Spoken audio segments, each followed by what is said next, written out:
So how many of you were here this morning? Okay, good. This is great. So we're going to build off some of the stuff we were doing this morning. I'm Maria Malopoulos, as Steve said. Thank you. And my second question is, can you hear me? Because I'm not mic'd for the room. I'm mic'd for the video. We're all good? Okay. If I drift off into whispering, just wave at me and I'll try and speak a little bit louder. So what we want to talk a little bit about is what exactly we're trying to do when we design educational experiences. So what is the outcome? What is the path that we're trying to put people on when we design educational experiences in the ways that Nikki was talking about this morning as an example? And Nikki and I have talked a lot over the years about how the learning experiences that we're talking about link to models of expertise. So what types of experts are we trying to create, help prepare, and what are the paths and trajectories of that? So what does it mean to be an expert? It's not rhetorical, I'm actually asking. I mean, it is kind of rhetorical. I could keep talking, but I'd rather you did. Deep knowledge of the subject. Deep knowledge, right? So content knowledge. Problem solver. Problem solver, so you can use that knowledge. Maybe new problem solver. Yeah, that's interesting. Can you elaborate on that? That as opposed to reciting the old problems that have been solved, you could use that expertise to solve a problem that hasn't presented itself before. That's great. You'll see why we love that. Anybody else? I like something you mentioned this morning about the integrated basic science, and how to integrate concepts. But I think for us, that's something that's pretty important related to what Phil was saying. So now you're talking about the quality or the type of the knowledge, right? So a lot of knowledge, sure, that's quantity and depth. And now you're talking about quality. You've talked about novelty. Any other? Yeah? Distance, because in my world, if you're from more than 100 miles away, you're considered an expert. How people label you. So the social construct of expertise, right? So, you know, who you are in relation to everybody around you, and whether that's your profession or your community or whatever else. And don't look too close.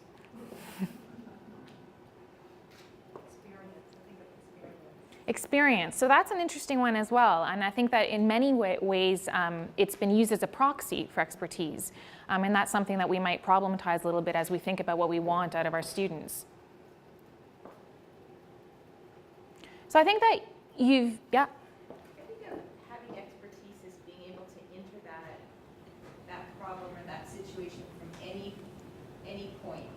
So it's like having multiple ways to solve the proof problem from undergrad days or something. So that you can tap in from lots of different sources to get there.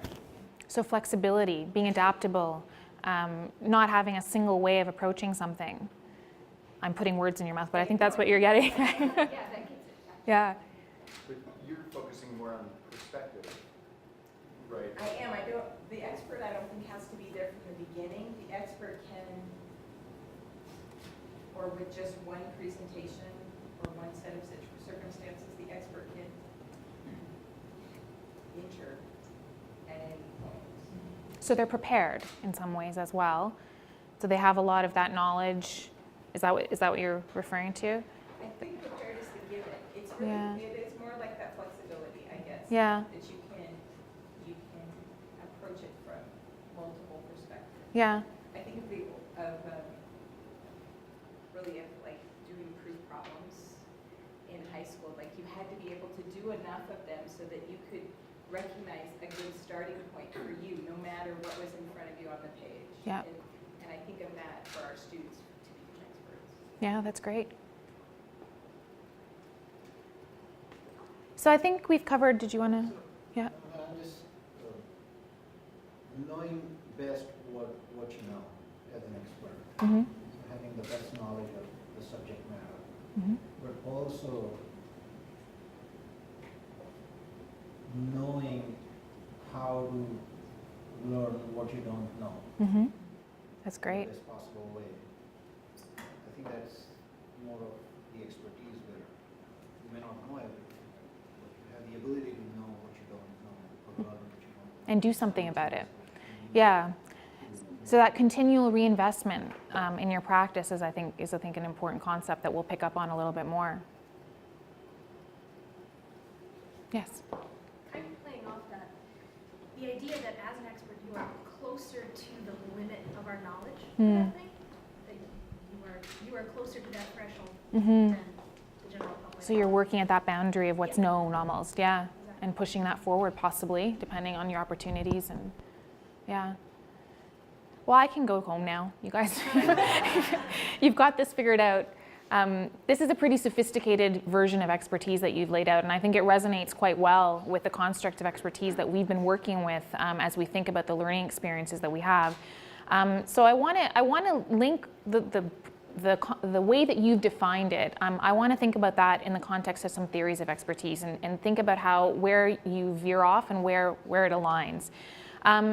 So traditionally, and in lay terms, a lot of people think, okay, when things are proceeding normally, experts do what normally works. And you look at a lot of models of expertise, and they're really focused on getting that fluency, that ability to have a large repertoire of solutions that you're able to apply to the typical problems of practice that you're going to see. And that is core to much of the practice of what experts do, right? We need people to be able to do that. You can't have people who are struggling with the normal routine problems of their daily work in whatever domain or profession they're supposed to be in. But increasingly, I think a lot of professions certainly are concerned with things like novelty. So what do you do when you haven't seen something before, as you mentioned earlier?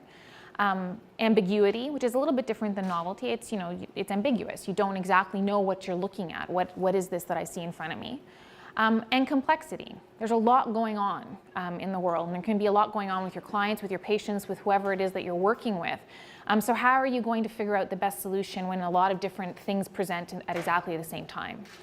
So in the context of novelty, ambiguity, and complexity, we're suddenly faced with the fact that defining expertise as being able to perform effectively and efficiently in routine situations is not going to be sufficient. And if you think about a lot of the educational models that we have, they are in fact premised on that first definition. And that's been something that's been problematized increasingly, certainly in medical education, and I think across the professions. Adaptive expertise is a construct that I think aligns a little bit better with some of the things that you were talking about today. And it's something that has emerged out of the education literature when we're thinking about, okay, so how do we train people to do both of these things? So how do we train people to use their existing knowledge to solve known problems, but to adapt and create knowledge to solve new problems? So understand the limits of what you know, realize that what you already know isn't going to work in this particular situation, adapt, figure out something new, and also learn through that process of problem solving. So learning as a pervasive daily activity that people are engaging in rather than something that you do as a separate compartmentalized thing as part of your practice.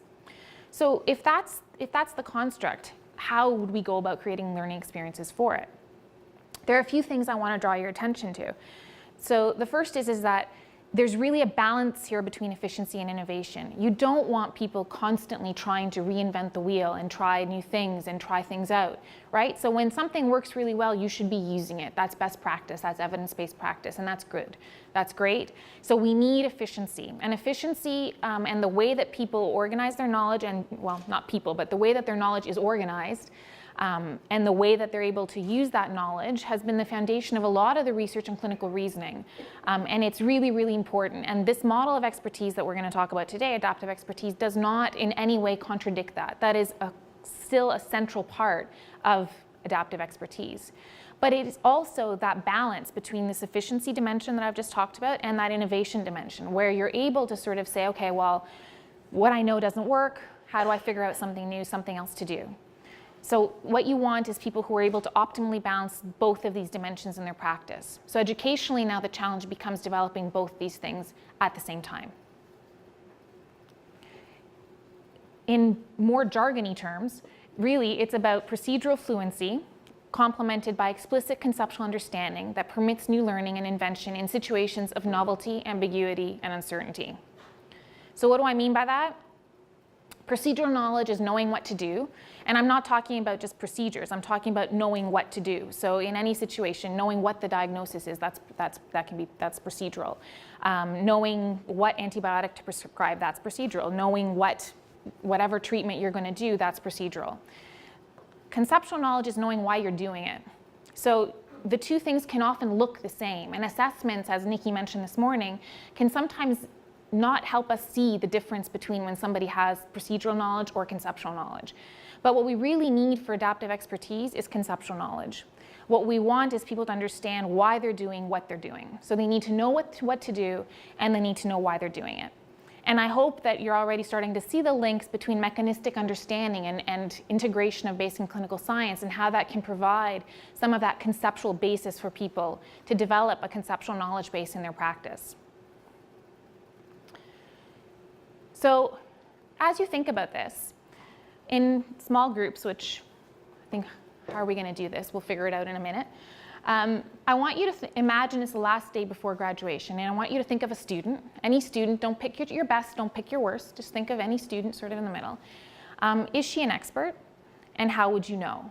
And I want to take a few minutes in your groups for you to think about those questions, and then we'll come back together and address them together.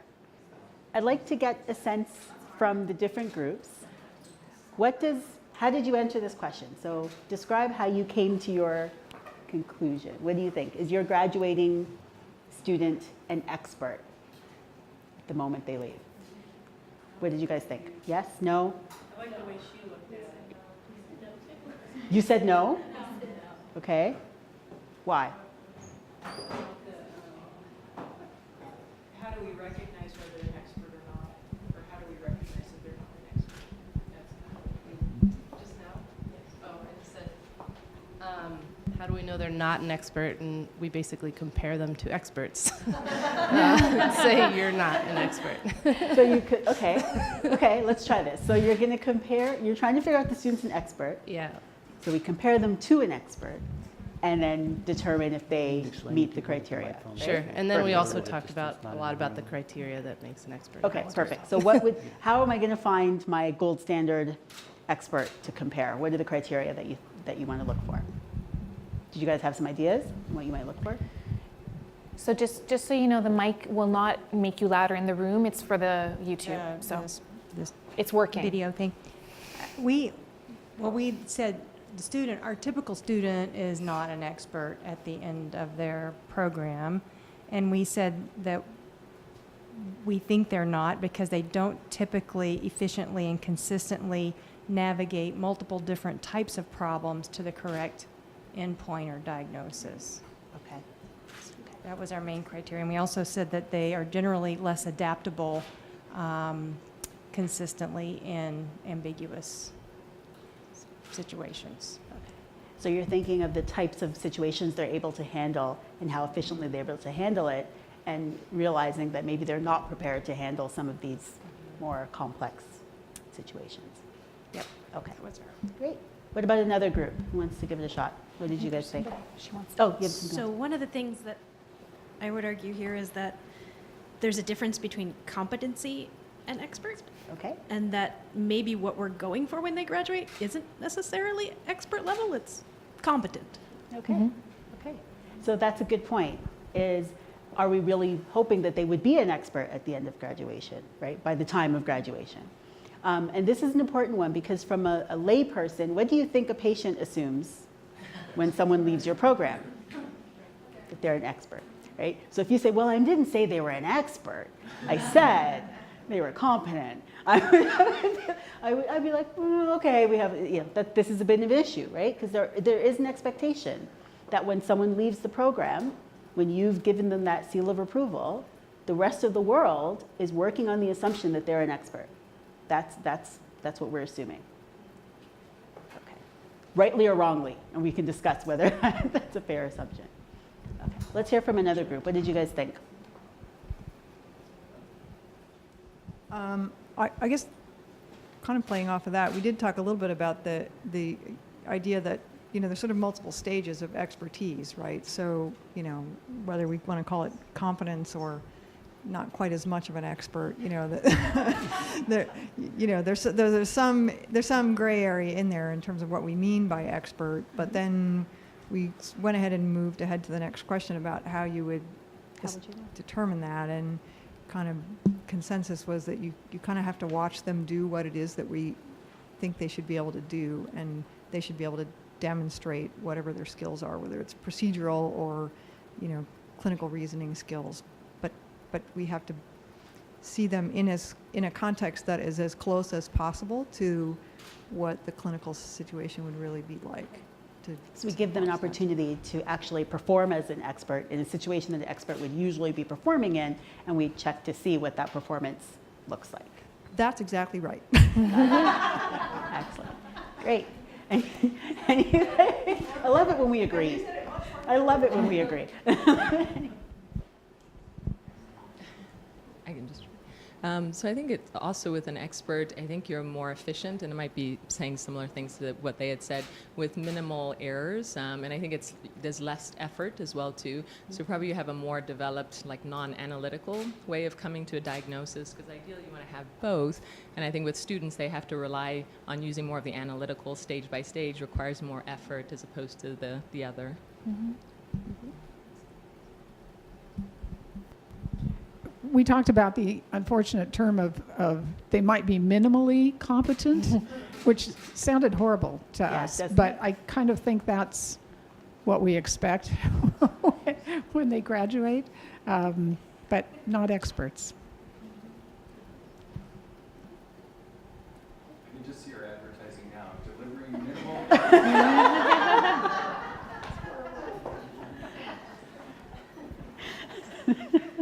Any other thoughts? Nikki's going to put her mic back on. Put my throat.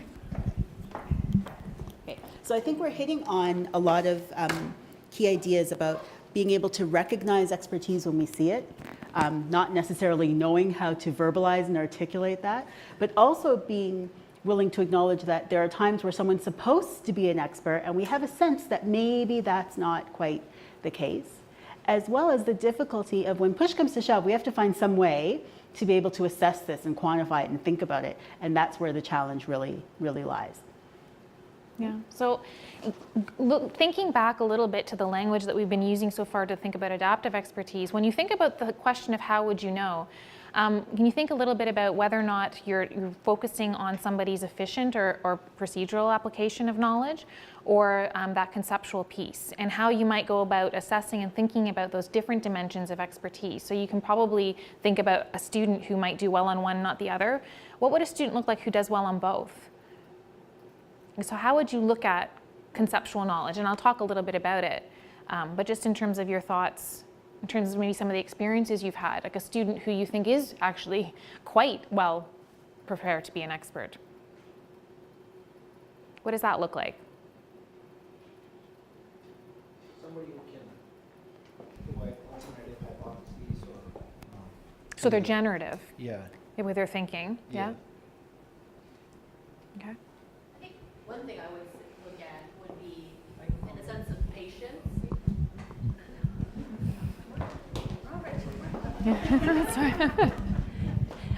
In the sense of looking at patients, why patient A is different from patient B, even though there are lots of similarities, but what makes this one special from that patient, and how you then approach those situations differently. That's beautiful. So you're thinking about that explicit conceptual understanding, being able to understand variation and describe it, define it in an assessment setting. Any other thoughts?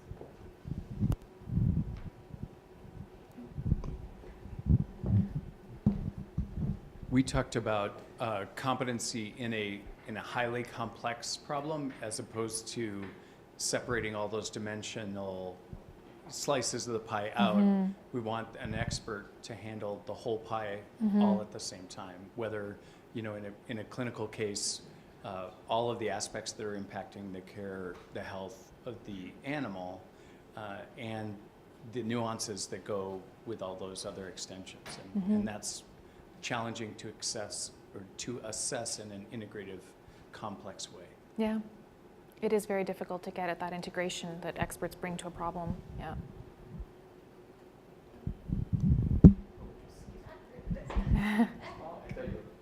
Yeah, sorry. I was being selfish. I was going to say the ability to prioritize their procedural knowledge. So they may know a bunch of stuff, but knowing which things that they know apply to this particular situation and which ones don't. Which would also feed in probably to their ability to be efficient in that situation, right? So they know what's relevant and what's going to be applicable here. Yeah. So I think you've thought about a number of different ways that you could start to get at both the effectiveness and the limits of procedural knowledge and the extent to which somebody has acquired conceptual knowledge.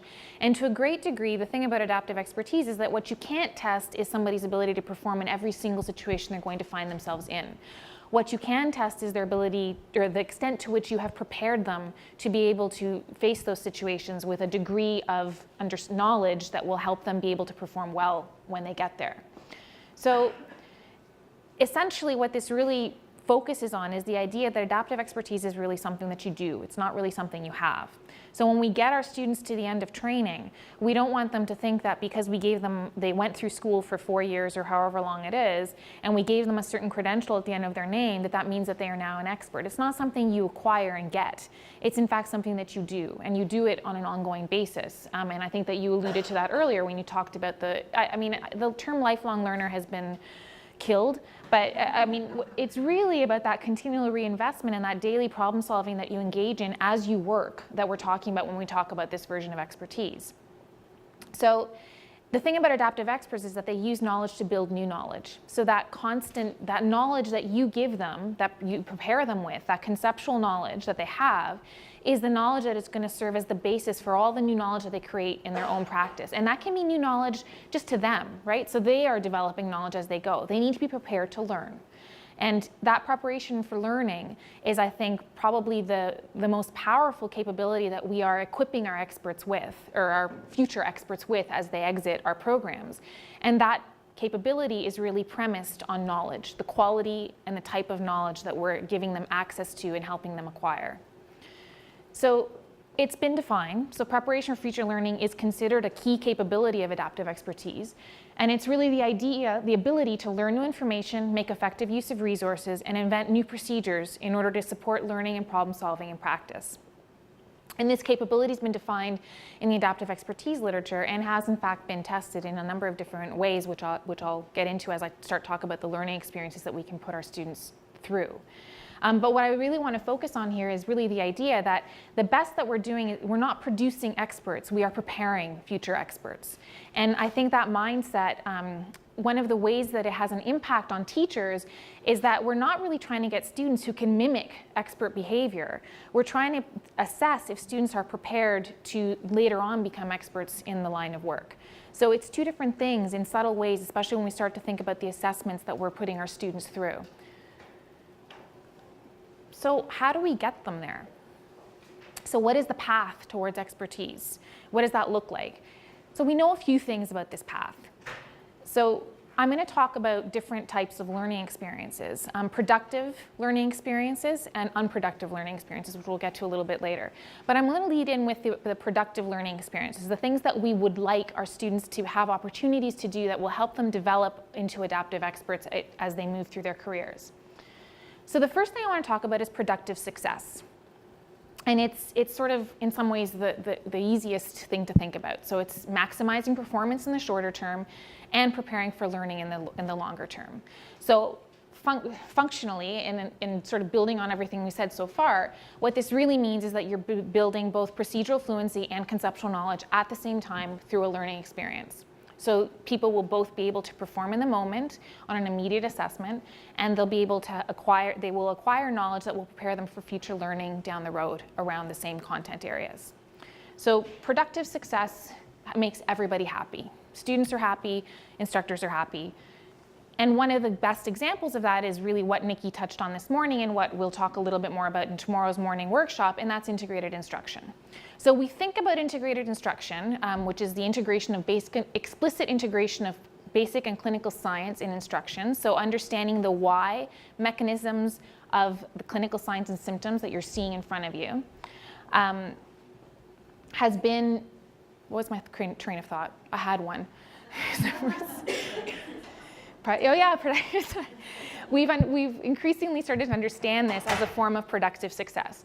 And so again, explicitly giving learners why connections between basic and clinical science. And Doug Buehler, who does our slides, really loves that he found this book because it has a mountain on it and the path. And anyway, he's very happy with this analogy. And they're getting procedural fluency. So it's been shown that integration of basic and clinical science improves retention, and Nikki touched on a little bit on that this morning. They're getting diagnostic accuracy. So integration of basic and clinical science does improve diagnostic accuracy. There's been studies that have shown that, and again, we'll go through some more of those tomorrow. But what about future learning? So does integration of basic and clinical science prepare students for future learning of new related knowledge? And how would you test that? So Nikki and I did a study back in 2014 that explicitly explored this. Remember, I told you that preparation for future learning is something that you can, in fact, explore and assess in a classroom-based setting or a lab-based setting, as the case may be. So the way you do it is this. So essentially, you have two different forms of instruction, and you have an initial assessment that you assess to see how well people learn from those initial forms of instruction. Now, in a classroom setting, you don't have to have both groups, but just bear with me here. And then you have a common learning that both groups get. So then you have a preparation for future learning assessment. And what you're really trying to do is see how well students do down here. And you're trying to see if the instructional condition they were in initially impacts their ability to learn down here. So how well did this prepare them to learn this? And you're assessing it here. Does that make sense? So it's called a double transfer design because you're transferring knowledge twice, first into the common learning and then back out into the final assessment, because you're using the initial knowledge that you learned to help you learn here. So essentially, it's how well certain forms of knowledge prepare you to learn new related knowledge. So you can do that. We did that with basic science and clinical science. Basic science refers to an integrated condition, so that's the condition where you had integration of basic and clinical science in some of the ways that Nikki described this morning, and we'll describe more tomorrow morning. And then we did an initial assessment. This was for neurological conditions, and I can send the paper for anybody who's interested in the details. And then there was a common learning experience, and that was all clinical science. So at this point, they're all getting only the clinical form of instruction for 4 new neurological conditions. And then we do a final assessment of how well they learned here. And what you find is that on initial assessment, there is no difference between the two groups. They both learn equally well. They both perform fairly well on the diagnosis of those 4 neurological disorders. But on the preparation for future learning assessment, there is a significant difference between the groups, and the basic science group performs significantly better in their ability to have learned that new content knowledge that they had. And essentially what we're showing here is that that initial instruction that you give people can in fact better prepare them later on to learn new related things. And more than that, that when that initial instruction is integrated instruction, what you're getting is those why connections that are explicitly made, and we're arguing that that's conceptual knowledge. So what we're doing is giving people conceptual knowledge, and that's helping them learn down the road as they go. But at the same time, they're also doing pretty well on initial assessment of the knowledge that they had. So you're not really losing out there. Another interesting thing here is that there's no difference on initial assessment. So if you stop right after you deliver instruction that is integrated, and you stop right there and you do an assessment, you might miss the fact that what you did, all that effort you put into your instructional materials, made any difference at all. Because on initial assessment, it didn't make a difference. Where it did make a difference is when you gave them something new to learn. And then it shows up that they're better prepared to do so. So it points, and we're going to talk about that tomorrow in the afternoon, it points to the importance of aligning our assessment strategies and tools with the instruction that we're providing, because a lot of assessment can make invisible the impact of the things we're doing instructionally. And we need to have those things aligned together so we can see the power of the instruction we're providing. So that was sort of that's an example of productive success. Another thing I want to mention here is that basic science can be any form of mechanistic knowledge that explains why. So over the last 2 years, we've done some ethnographic studies, and we've learned a lot from watching people in practice. And we started to ask ourselves, what does it really mean when we say basic science, right? So what is mechanistic understanding? And it's not just anatomy or pathophysiology. It turns out that it can be a lot of different things. So in medicine, we've started to consider the forms of knowledge integration that really matter for adaptive expertise when we're talking about this why, the mechanistic understanding, conceptual knowledge. And we turned to Catherine Lucy, who's a former dean at UCSF, who asked what enduring social systems, biomedical, and behavioral constructs must be mastered by students to help them understand the human condition, participate in the continuous improvement of healthcare and prepare for lifelong learning. And as she asked this question, she came up with this taxonomy of what she called new basic sciences and new clinical sciences. And it starts to include a mechanistic understanding of a constellation of clinical signs and symptoms that might include things like systems issues, the patient's personal history, social determinants of health. It's a broad list and it goes on, but it just sort of it helps you understand that there's a lot of different ways to understand the whys, right? So it's not a simple thing. So we decided, of course, that we had to, study it. So we couldn't exactly replicate, but it's pretty close in design. So we did a study which is forthcoming, and it's preparing medical students for future learning using new basic sciences integrated instruction. So same design as before. I'm not going to get into the details because that'll eat up too much of our time, but essentially this was new basic sciences instruction, this is clinical science. Again, they did an initial assessment, they had common learning, and then we did an assessment. The assessments and learning materials in this particular study were a little bit different than our previous study. It was not straight diagnosis. There was some treatment learning that went on in here. And again, we can share that paper with anybody who's more interested. But the graphs don't come up pretty. This is what happens when it's forthcoming. It's not that pretty yet. But essentially, same thing. When you look at the initial assessment, which was diagnosing clinical vignettes, there was no difference between the two groups, the integrated basic science and clinically focused group. And when you look at the performance on the preparation for future learning assessment, there is a difference. And as Nikki has repeatedly told me, ignore the numbers on the left. It was a different assessment, so they're not going to make sense if you compare the two tables. But what you should know is that there's a significant difference again on the preparation for future learning. So it turns out that again, even when we use these different forms of basic science mechanistic understanding in the integrated instruction, we still find that people are better able to learn new related information. In this case, it was treatment-based models for comorbid mental and physical illness. So this is why I'm not going to go down this path. It was actually fairly complicated. And they did better on that new learning that they were presented with. So I think it's really interesting to note that you can extend the effect of integrated instruction and integration of basic and clinical science specifically to these new basic sciences that have been increasingly understood to be central to, I think, patient care. But I think broadly speaking, we all sort of understand that things are more complex sometimes than they initially have been explained as. So I'm going to stop there about productive success and talk a little bit about productive failure. It's a good one. So productive failure. Productive success is maximizing both shorter term performance and later potential or preparation for future learning. Productive failure is not maximizing performance in the short term and preparing for learning in the longer term. And students hate it, but it's really, really powerful for them. So have you heard of the term guided discovery? So guided discovery is a good form of productive failure. And the key thing here is that guided discovery engages students in solving problems requiring concepts they have yet to learn, but it absolutely must be followed by consolidation and instruction on the targeted concept. So this is really a two-stage process of teaching and of learning for students. So one of the ways that it's been conceptualized is productive failure. So I called it productive failure initially. And that is really the idea that you're essentially going to have a situation where students are in fact expected to fail and struggle with a new concept that they're trying to learn. So they have a novel concept, they're playing around with it, they're trying to figure it out, they're struggling, they're not doing all that well, and you follow it up with,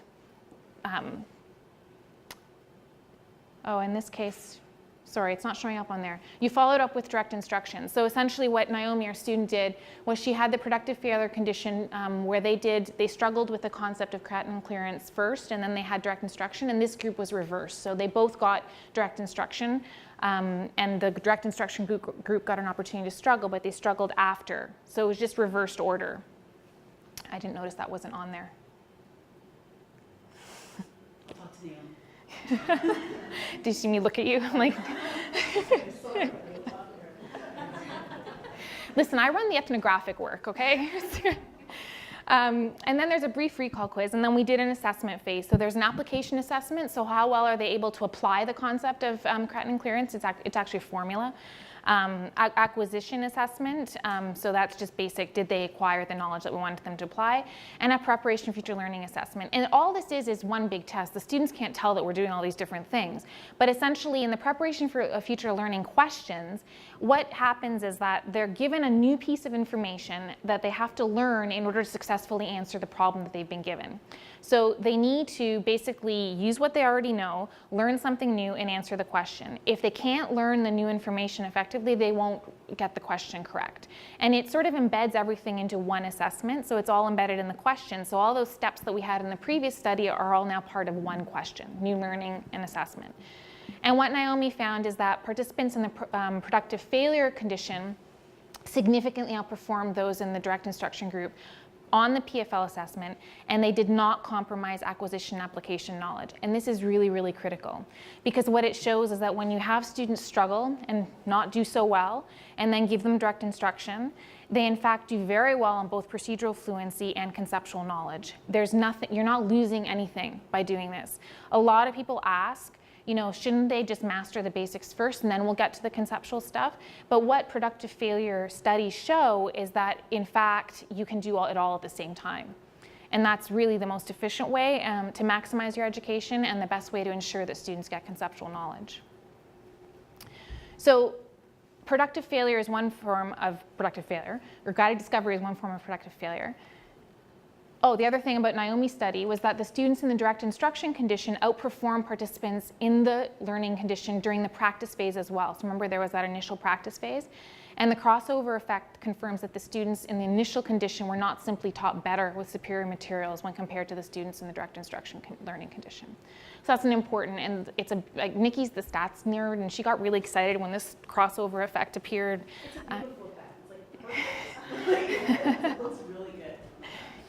But what it basically shows you is that it wasn't that they got better instruction to begin with. That wasn't it at all. And in fact, it's really about the quality of the knowledge that they gained and their ability to learn using that knowledge later on. Another form of productive failure and guided discovery is contrasting cases. So I think somebody mentioned over here that you can use contrasting cases as a really effective way to get at expertise. So it's really a good way to have students struggle and learn through variation. So contrasting cases, you can give people cases and ask them to compare and contrast. You can say, can you please try and find the common, the pattern of variation, you know, what's going on here. But either way, you're giving students a lot of material to sort of struggle through and figure out the pattern and learn from as they go. And really, we do that a lot in a lot of studies of near transfer and far transfer. We're trying to see how well students acquire knowledge and are able to apply it. But what about preparing students for future learning, which is really what we're most interested in when we think about adaptive expertise? Well, not most, but we're also interested in when we're thinking about adaptive expertise. So there's this sort of classic study by Schwartz and Martin, and they had 3 groups, and it was contrasting cases followed by direct instruction. There was read and summarize followed by direct instruction, and then there was a group that got just contrasting cases all the way through, twice. And essentially analyzing the cases, so condition 1, prepared the students to learn later from the expert. Critically, the condition 3 that did only contrasting cases all the way through performed the worst out of the 3 groups. And we'll talk a little bit about unproductive failure, because that's what that really is. They're not getting the opportunity to learn. The opportunity for further learning is quite critical. For the students who don't receive the opportunity to hear the expert's lecture, there's no advantage to doing those contrasting case activities. So it really points to the idea that essentially you can do guided discovery, you can use productive failure, you can use contrast as an instructional tool or mechanism, but you need to follow it up with direct instruction that consolidates the concept for the learners. If you don't see an advantage for them. And in fact, it's not a terribly good instructional design. And that study's been replicated many, many times in literature. And you notice it's older, so Doug has had a chance to make pretty slides. So the take home from productive failure and productive success, productive failure, is that guided discovery students significantly outperform students who receive only direct instruction. And from productive success is really the idea that you can have integrated instructional materials that will allow students to perform well both immediately on assessment and later on in assessments of future learning. those aren't the only ways to have productive success and productive failure, but those are some of the ones that have the strongest evidence base attached to them in the literature and education. And the reason I said it's not the only way is because I want you to think about the learning experiences that your students have. Describe an example of what you think is a productive learning experience and talk a little bit about why it's productive. And I've given you integration as a mechanism, and I've given you productive failure and variation, contrast, and cases. But if you have other things that you're doing that you think are in fact leading to productive learning experiences for students, I'd really love to hear more about those as well. So if we could get back into those little groups and have a little discussion, and then afterwards we'll take a break. So in your back to your original groups, and this is an opportunity. I know some people are actually meeting some people for the first time, it seems like. So your aim here is to really think about things you're already doing. I'm sure some of your colleagues don't even know some of the interesting things you're doing. So think about some of the things you're doing right now that you think are good examples of productive learning experiences. You can share that with each other, and then we want you to explain why you think it's a productive experience. Steve. So just productive learning versus productive failure? No, productive, either failure or success. If you have a productive, yeah, either one. Productive. In fact, both are incredibly useful, and sometimes this additional exercise of thinking about why it fits the definition might help you decide if you think it's productive failure or productive success. What is the time frame that should be between a productive failure and then like a direct instruction? How far is too far? Yeah, so these studies have done it in classroom settings almost immediately after. We do it in the medical school 4 days later. It's still, I mean, we haven't tested that, hasn't been tested in our lab.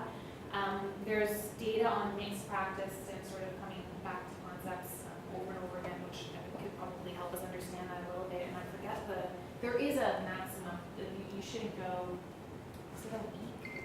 Yeah, so I have not seen anything that I would think meets this criteria that would be more than a week. And there's a couple reasons for that. So empirically, in a study, once you get over a week, it becomes really difficult to argue that whatever happened was because of that experience and not because of all the other intervening things that happen in life. So for the purposes of a study, it's very, very difficult to go beyond that. And I think the same is probably true in education, just in terms of the application of it. Your students are doing a lot, they're experiencing a lot. So if you're gonna argue for a productive struggle experience or a guided discovery followed by direct, you don't want that time period to be too long. So I would say, a few days. So is too short also a problem? No, too short doesn't seem to be a problem. Immediately after. The bigger risk is that if you allow students to struggle without that feedback guide, debrief, whatever it is, that's a really, really bad learning experience for them. Yeah. And it can lead to misconceptions, confusion, frustration, Yeah. lack of, a lot of mental effort for nothing. And bad student evaluations, yeah. No one wants that. Yeah, at some point it's not guided discovery followed by direct instruction. It's just rampant discovery and later on a better experience. Those are two very different things. So we still want it to feel like a coherent experience. And I guarantee there are some of these things happening in your program. Although what you said is too soon a problem, they need a chance to struggle. Right, so you can't cut the struggle short, and sometimes it's very tempting to do so because students are struggling and they're irritated and they don't want you to continue to allow it. So that can be hard, but you don't have to be in the room either. You can actually guide struggle and productive failure through other sorts of supports. It can be written supports, like our student Naomi Steenhoff. The way she did it was with prompts and scaffolds that were in the written materials. So it was almost done like an exam. It was a learning session. And they were really engaged with that. So you can guide it in many different ways. All right, so we'll give you a few minutes. In your groups, think of examples from your curriculum of productive experiences and why you think it meets the criteria. Great, we'll give you a few minutes. Go. Okay, so I am very much looking forward to hearing the examples of productive learning. Who has a good one? Or who thinks they have a good one? I shall judge. No, I'm not gonna. Yeah. Who wants to go first? Productive learning experience. What's the question? What? Thank you. One of the things I've done in the junior surgery class lectures, they have practice cases that they're set up on Blackboard, and they'll get the history and physical, and then they have to answer a question or two, and then they'll get essentially the answers to those questions in the next question that comes up. And then maybe they're asking, what diagnostic tests you want to do, and they'll decide, so they have to make a decision. And then in the next question, they'll say, okay, you get these results, and they may or may not have picked those tests, but that's sort of a learning opportunity to I didn't think of that. And they work through those, they can do it alone or with other people, and then ultimately we also discuss them in class. Okay. And while they're just on Blackboard, when they go to the next question, the answer comes up, and there's a little explanation about why that was the right answer. That's right.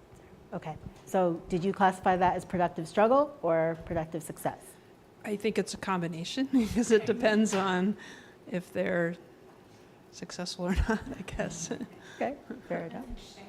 Okay. What do we got in the back?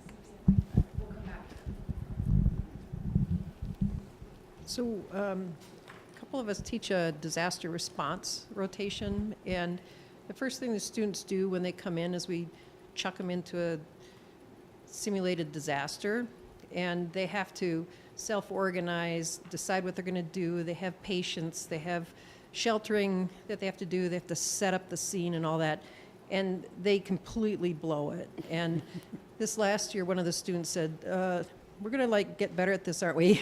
And it was really fun to do, because then we do another one later in the rotation, which is 2 weeks long. So then we do a second one that's bigger, but it builds on things that they've learned during lectures that they have in the interim. And that usually goes better, but we challenge them at a higher level. We expect them to do accountability, know where other people are, so we steal people and see how long it takes for them to recognize that one of their comrades is missing. And one poor guy, they never figured out he was gone. So then they took that really hard, but they did the other things that they had done poorly in the first simulation, they did much better. And so then they built on that. And then for the final scenario, it was actually a big outdoor scenario in a stable. It was a big, and they just rocked it. They completely rocked it, to the point where I thought, if these kids had to go out and be the adults in the room during a disaster, that any one of them could have gone out there and succeeded because they had the foundational knowledge. But it was really fun seeing them from day one to the last day, because the transformation was astonishing, and they blew it big time the first day. So, okay. So that's a productive struggle. Yeah, failure. That's a productive failure. Yeah, I think it was distinct productive failure. And are they getting direct instruction or feedback right after the scenario? Well, we talked about the principles, you needed to organize, and you needed to figure out how your sheltering plans and things. And then they had lectures during the course on how to set up a shelter and how to do incident command structures. So they had identified a leader right away. And so they got more formal lecturing after that, but immediately after, we did a hot wash and talked about what happened, and they didn't always know why, but they learned that we need to be able to organize, but we don't know how to organize. Well, we're going to teach you how to organize. And as they learn after that initial scenario through those formal lectures, are you seeing them make the links back to that learning experience explicitly? Yep. Yeah. So I think those links are the critical part for it to be an effective learning experience, because they're now filling those gaps that were exposed when they crashed and burned. So, yeah. Well, they're using the language, Yeah. using the vocabulary too, very comfortably at the end in doing the big final scenario. That's great. They were integrating it we were just ecstatic. Yeah. In the example that you raised earlier, what I'm curious about is if you ever intentionally, so they're asked to work through things, and you said it can be a hybrid of productive success or failure, because sometimes they might actually succeed. Do you ever raise the level of difficulty to a point where you know they absolutely cannot? So it's a novel, it's that boundaries of what they know, like it's just beyond.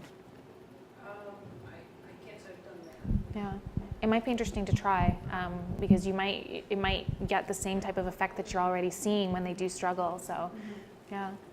I think this is a good point. So there are small tweaks sometimes that you can do that can just up the level of an activity and turn it from just an introductory activity to a productive struggle, a productive success. It can actually just raise the level just a little bit with a small tweak.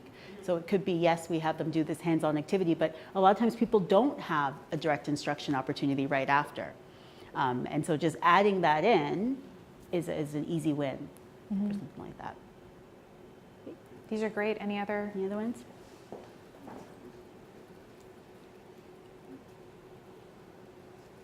Somebody had a PBL example up there. No? Was it a hypothetical? Oh, okay, all right. If you don't want My sister did PBL learning. I thought it was terrible. She was a first-year medical student, and they gave her a case that had an ECG, and they didn't teach her how to read an ECG. So I thought that was absolutely terrible. But I think in the long run, I think it was beneficial because she's very good about looking up information herself. Yeah. And so I think she's a very capable clinician. I guess the example I have is we have a CPR simulation that we do with the students, and we try to kind of integrate communication as well as knowing how to kind of the psychomotor skills of doing CPR, and then also problem solving as well too. So a lot of times it'll be a client, and we make it interesting. So the client might be a drunk client or a hysterical client. That's real life, right? And they have to deal with the client, calm them down, take their animal who's arrested, and then do CPR. And we video it as well too. And we change the arrest rhythm that they have and see how they adapt, how they work as a team. And then afterwards we have a debriefing session. Yeah, so you're doing some variation in there.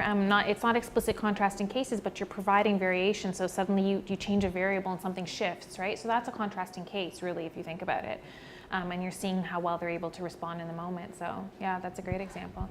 The PBL example, the reason I made you say it, sorry, is because what's really interesting about it, and we talk a lot about it at U of T, is that essentially what we're trying to get at is that it's not the it's not exactly the modality of learning. So you can do PBL, you can do direct instruction, you can do a lot of different things, CBL, whatever your particular educational environment affords you the opportunity to do. But what matters is the mechanisms of learning that you're activating. So if you're activating a productive struggle or a productive failure, in whatever way you're doing it, it's not the surface level that matters. PBL can be done very well or very badly. Saying you're doing PBL actually doesn't tell you anything, but saying you're using PBL to create a productive failure situation for students actually tells you something about the mechanism of learning that you're trying to activate there. So that's something that we talk a lot about at U of T because people will say, well, I don't want to do PBL, I teach really well in direct instruction. Say, okay, well, fine. Can you make it integrated then? Can you actually have students struggle in class and then give your worked example? Can you there's a lot of different things you can do in the ways that we teach that will activate some of these mechanisms in spots in our curricula. So I think with the lecture example too, a lot of the times people realize, so a lecture is an example of just direct instruction, right? I'm just going to give it to you. So can you take your lecture and can you provide a guided discovery activity before class? So outside of class time, before they come in, can you do that? Like that's a way to make that lecture more effective without necessarily having to give up your lecture time or other things. So there's ways to build on some of these principles that don't require really elaborate transformation of your curriculum. It seems like though, for it to work, the students actually have to engage in something and struggle at some level. Yes. Because like in my class, we do lots and lots of clinical cases, and I insist when I have new people come in that they use cases. But young faculty in general always do it the same way. They present their material and then they present their case, and the students are never actually engaged or asked to do anything. And to me, that's missing the point. I always thought it's missing the point because the students, it makes perfect sense to them. Yes, I understand what you just said. Yes, I understand that case. It all fits together. But because they don't engage, I'm not sure they take very much away from it. Is that right? So I agree. I think that part of the model of productive failure with the guided discovery followed by direct instruction is that because students struggle first, you create what Schwartz and Martin have called a time for telling. So you've primed them to be receptive to the information you're now about to give them, and it has meaning for them, not for you. So the point is not to have students adopt your mental representation or your meaningful connections around that knowledge, but to create their own. And so when they first struggle, in some of the ways that people have described are great examples of that, then they want to know the answer because they've realized that they're not going to get very far unless they do. So it's that priming and that time for telling piece that's really quite critical. Some of the studies that Manu Kapoor has done around productive failure, and he was in Singapore at the time, but now he's I think in Finland somewhere, he does a mental effort scale attached to it, and there's no question that the mental effort is higher for students in the productive failure groups, but the learning is always, on conceptual understanding in particular, is always significantly better. And a lot of the motivation literature is starting to sort of recognize that good learning outcomes motivate students to continue to learn in those ways. So there's nothing more powerful for a student than struggling and succeeding on the assessment later on and realizing, okay, it was worth it. So my question is, how much of a struggle early on? And so what I do is oftentimes as I'm teaching, we'll use a case to prime students to get into some of the basic pathophysiological mechanisms, starting with a case. And so those cases are usually simple enough that help them connect the basic knowledge. And then we'll throw a case later on where there is more of a struggle. What I struggle with, what's the best approach, because you want to balance between the both, and so where do you put more struggle early on, later? Do you have any? Yeah, so I mean, I think that so none of these things are content-free exercises. So if somebody's going to be playing or struggling with a concept, they need to have some sort of knowledge they're actually struggling with, right? They have to have something they're struggling with. So in any case that you provide students with that will help them struggle, there has to be enough information there. And I think Kapoor has a nice list of things, when you're teaching students a novel concept, what are the characteristics of that concept? So, you want it to have more than one right answer kind of thing. You want it to have a little bit of ambiguity attached to it, and he says it much better than me. But essentially the idea is that you are actually providing just enough for students to play with the concept that you're providing, but not enough for them to just acquire it and move on. Does that make sense? I think if you do that, you can have struggle from day one. What you're really fighting against is, I think, as Nikki said earlier today, the things people think they know about education, which is that, no, you first have to have all the foundational knowledge and content, and you're going to get that onto your head, acquire it, and then later on we'll introduce you to struggle. But what a lot of the work around productive struggle has shown is that you can do both things at the same time, and in fact, it's a much more effective way of teaching. But again, it's not, you can't just throw something that has no meaning for people. You have to give just enough information to create meaning around that case. So a tiered approach where exactly. You start with maybe less struggle. Yeah. But for them, it'll be a struggle. For you, it looks like less struggle. But for them, because of the level that they're at, it'll still be a struggle. But what's key is providing an opportunity to struggle. So just not enough information for them to just take it away as, okay, I have the answer, I'm done. So. Yeah. And I think we're going to talk about this tomorrow, but I think around case-based instruction, not all case-based instruction is productive failure or guided discovery. So I think sometimes, especially when we talk about basic science teaching, people assume if they bring in a case, that will be the discovery, that will be the productive struggle. But case-based instruction doesn't necessarily mean that you're following this model. And so it's being a bit more thoughtful about what you are having them do with the case. Yeah. Maybe if you can prime them with the case to then get into that maybe more where there is more of a discovery. You can do that, yeah. Yeah, you can use, you're the content experts, and you can use your instructional materials in all sorts of different ways. And I think you're able to see if the struggle is meaningful for students. As Steve said, you can tell when it's not. Like, you can tell when students are just not engaged in whatever it is that you've given them. So you have to calibrate for sure.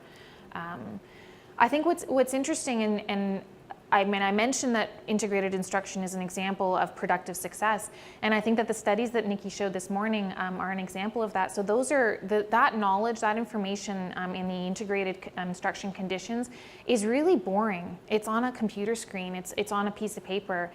There's nothing to it that sort of fits the pedagogical innovations that we think about when we think about good education, but it's integrated, and as such, it still leads to better performance on assessments of future learning. So that just shows you the breadth of things you can do to get those productive learning experiences. So here's the thing about models of expertise and paths of expertise and trajectories. There's not just one. So there are multiple trajectories of expertise, and this is a really, really important point. So a lot of our professional training has been premised on the idea that if you put students through a certain amount of years of training, certain, expose them to certain forms of knowledge, licensure them, credential them in certain ways, that they will come out the other end being experts, or at least being prepared to be experts. And instead, the reality is that they'll eventually quit being novices without our having to do anything at all about it. But the important question is, what will they become? Will they become experts in their lines of work, or will they swell the ranks of the incompetent or mediocre? So have you heard the term experienced non-expert? So this is sort of the antithesis of an adaptive expert, and it's really the idea that you can actually have many people who have many, many years of practice, but in solving a large number of problems, they can merely learn to perform a skill faster and more accurately without developing conceptual knowledge at all. So that procedural fluency that we talked about is actually a very pernicious, as our colleague Mohan keeps trying to call it, trap, because it's very easy to fall into the pattern of prioritizing it because it's efficient. We often teach in clinical situations where we need our students to actually perform to a certain level because there's a patient or a client in front of us, and we have to, we can't really engage in guided discovery and struggle, and we certainly can't engage in failure all the time, and we're not suggesting that people have to. But there is a danger that if we don't put people on the right path, they're not going to develop that conceptual knowledge. And there's enough literature and work that says that supports that points to the necessity that we do think carefully about the trajectories that we're putting our students on, and we do think about those productive learning experiences, whether it's success or failure. And I think what really helps bring that to life for us is really thinking about the opposite. So what's unproductive success? So unproductive success is maximizing performance in the short term without preparing for learning in the long term. It happens a lot.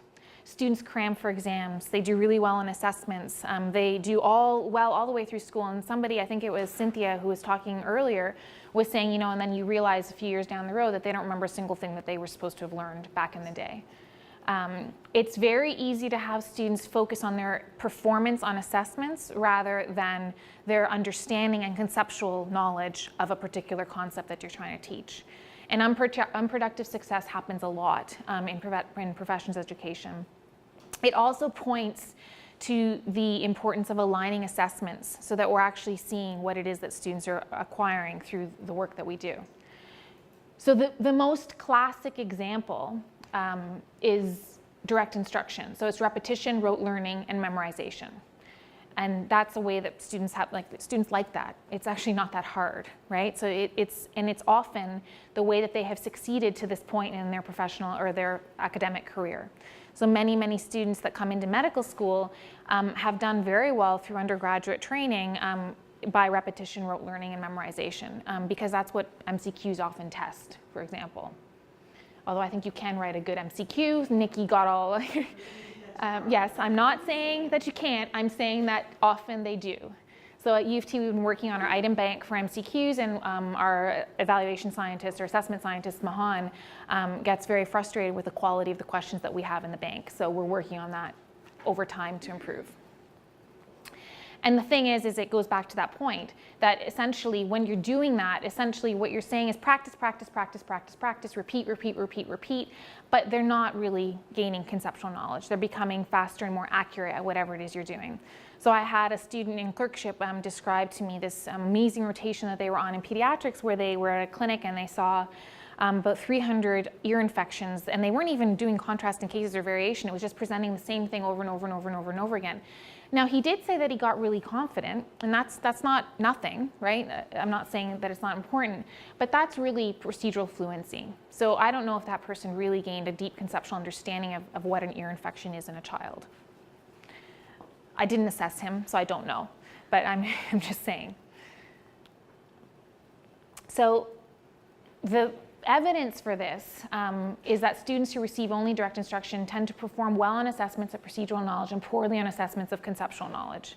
So they don't do that well when you actually test their conceptual knowledge in preparation for future learning. So you're seeing the effects in the lab, and over the years that's just going to become cumulative if the main mode of education is that direct instruction, rote learning, memorization. And again, that's direct instruction that's not integrated.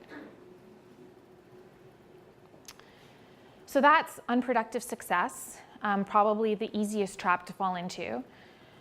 There's also unproductive failure, and I think we've already talked a little bit about it. And I know for those of you who know anything about multimedia design and the thinker, is his name Keith Sweller? Sweller, I just know him as Sweller. Yeah, so he talks a lot about this idea of, you don't want people to sort of get overloaded in their learning. And that's really what was been termed unproductive failure. So you're neither maximizing performance in the short term or preparing for learning in the long term. And the thing about that is that what it really comes down to is unguided discovery. So part of productive failure is that guided discovery bit, right? But if you just throw students into situations where they can't possibly hope to succeed, but you're not even giving them that little bit of guidance or scaffolding in terms of the questions you're asking or the knowledge you're already providing, and you're certainly not following it up with direct instruction that consolidates the concept, you're really wasting their time and yours because they're frustrated, they're overloaded, they're not learning, and they could in fact proliferate a lot of misconceptions. So what can conceivably be gained by leaving the learner to search for a solution when the search is usually very time consuming may result in a suboptimal solution or even no solution at all. So this is Sweller back in 2009. Now Sweller argues a lot with Kapoor, and he still doesn't really buy the whole guided discovery, but since he wrote this, a lot of literature has sort of shown that he was a little bit off because he was saying discovery learning is bad, and you will see that in the literature in some areas, especially people who talk about cognitive load theory. But essentially, pardon me?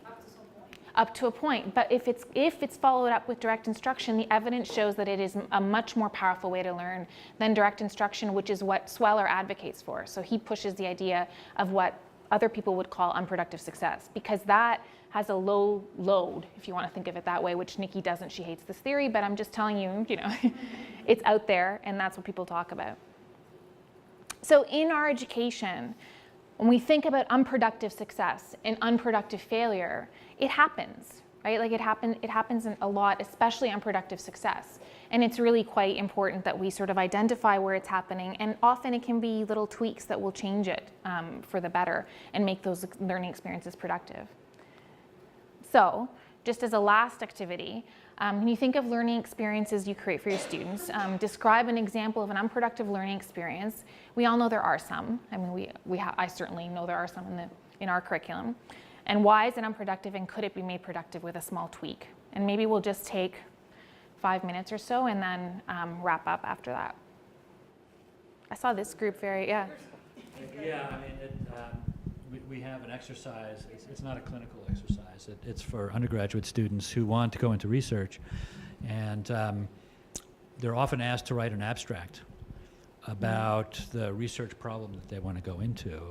And of course, writing an abstract requires that you have, an awful lot of information before you can distill it. And so this is completely unproductive for an undergraduate student to write an abstract. Yes. That's a great example, although it could be made productive. It could be made productive, right? But that requires more time and more effort. And yeah, that's a great example. Anybody else? Bonnie mentioned, and I'll echo, in a number of educational environments where if a student knows the answer will be provided at the end, they don't engage, as we were talking about earlier. They don't struggle, and then they use the curse of familiarity to say they know it, when the assessment's actually going to be different, and they So getting a student to engage in authentic practice, there's usually got to be an incentive, like we're getting you ready for the assessment that you want to do well on. But through that, you've got to have a sense of this modeling, clinical practice or professional behaviors in some way too. So I think it's important to sort of name that, because I struggle with how that desirable difficulty zone and the Goldilocks problem. I have students who throw up their hands and say, I'm never going to get this, and I'm going to get coffee. So as opposed to students who are really willing to get in there and be frustrated, learn what they don't know, and then have access to some resources to help them solve those problems. And I think, individual differences in students is always a challenge for instructors who are trying their best, and you're still getting that spread. It's less of a problem in professions education in general because they've already jumped through so many hoops, but yeah, you're absolutely right. And students always complain, you didn't teach that, why is it on the assessment? It's not on the PowerPoint. So, yeah. Is it helpful or important to explain to the students, we're setting you up we expect you're going to have some struggles, or this is part of the process? Is that important for them to know, or is it better they don't realize that?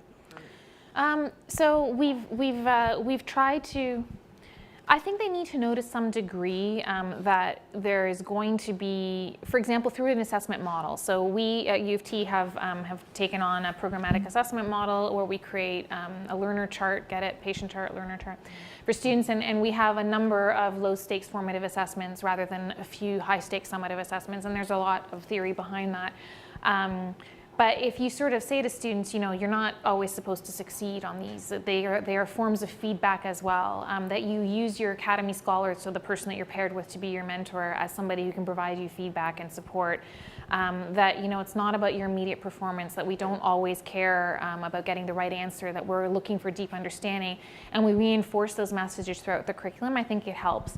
Students, I don't think they need to know the science. That's not, they're learning enough other things. And I think that they are often resistant because it is harder. And they also struggle with the whole how it isn't so kind of, they think they know. They think they know what it means to have good education. And when you're letting them struggle, they think you're not doing a good job. And that, of course, plays into how you're assessing or evaluating your educational experiences. So I think a little bit is probably good. I don't know what the balance exactly is because we've had some trouble with that, definitely. Yeah. Anybody else? Yeah?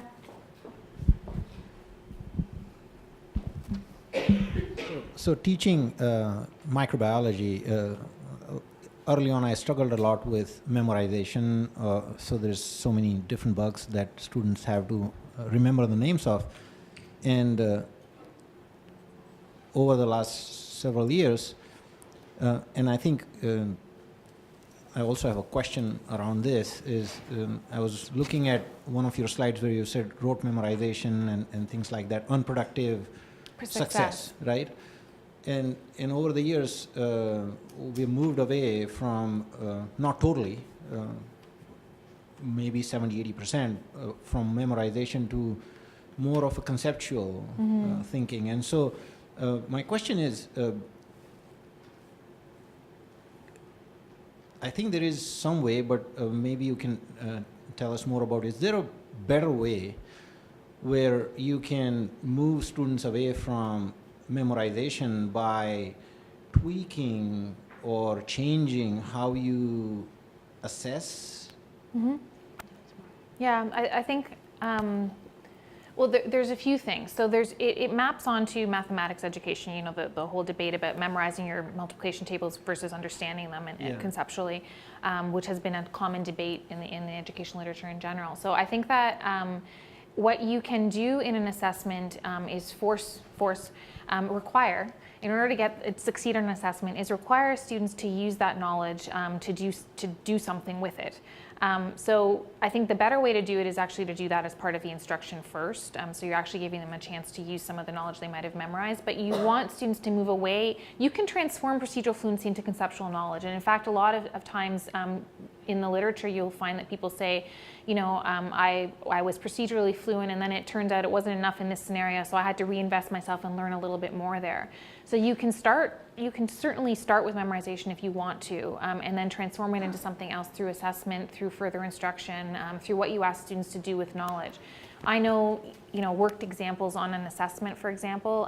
In Naomi's study with the creatinine clearance, the students who were trying to memorize the formula and use it on the assessments started to not do very well, and then you saw how they were trying to work it out on the paper. That was learning for them. So essentially it's about assessment for learning, which is what we're going to talk about tomorrow. Yeah. So assessments can be a really important part of that learning experience for students, absolutely. So they can further instruction and they can also transform it.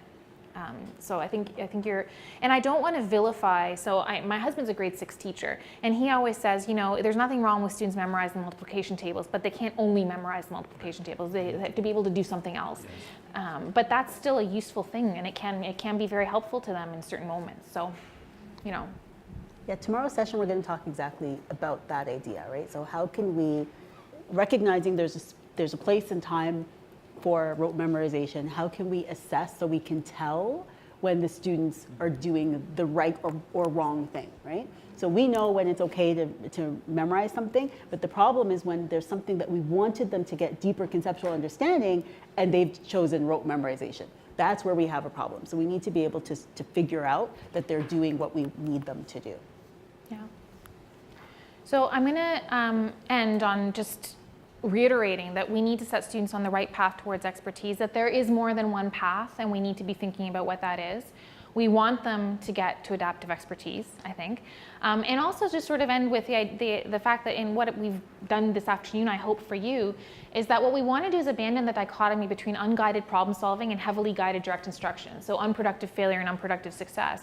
There's a large design space in between the two extremes, so that productive success and productive failure that we can exploit to achieve optimal learning. And I think what that looks like is up to you, as long as you're attentive to those mechanisms that we've tried to sort of talk about and make visible for you, and make sure that those are embedded in your teaching. And how you do it, how you create those learning experiences, I think really up to you as educators. You're the innovators on the ground. So that's it for formal talking. Look, there's 3 minutes left.